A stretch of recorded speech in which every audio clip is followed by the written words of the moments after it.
О том, как в одном из детских садов Алдана прививает любовь к книгам с самого раннего возраста, смотрите следующий сюжет. В средней группе детского сада «Василек» выросла весьма необычная новостройка. Ее обитателями стали сказки и рассказы, сборники фольклора и классические произведения, стихотворения и басни. Книжкин дом создала воспитательница Ирина Лопатина вместе с детьми и их родителями. В время изобилия различных гаджетов, электронных игр, мультиков очень сложно привить любовь к детям, книге, любовь к чтению в ту, которую привили нам, наши родители, в свое время. Поэтому в этом сложном деле нам только поможет совместная работа воспитателей и родителей.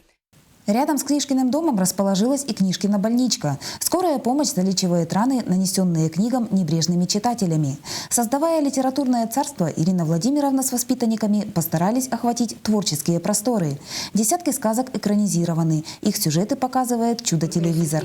Также по прочитанным произведениям в детсадовском театре ставятся спектакли.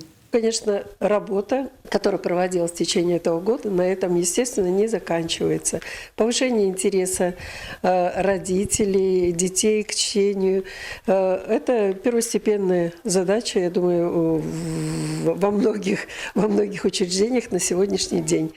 «Семейное чтение, воспитание и обучение» – так назывался еще один проект, разработанный и реализованный Ириной Владимировной в рамках проходящего года литературы.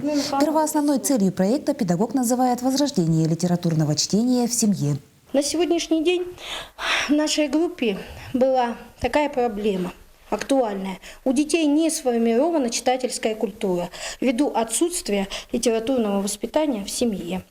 И мы начали исследовать эту проблему. Любовь к чтению порождается знанием литературы. Ее изучению Ирина Владимировна уделяет огромное внимание. Сказки ложатся в основу многих игр.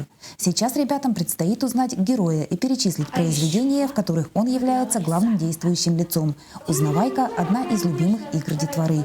Татьяна Вахнина, Дмитрий Заливин, НВК «Саха», Алдан.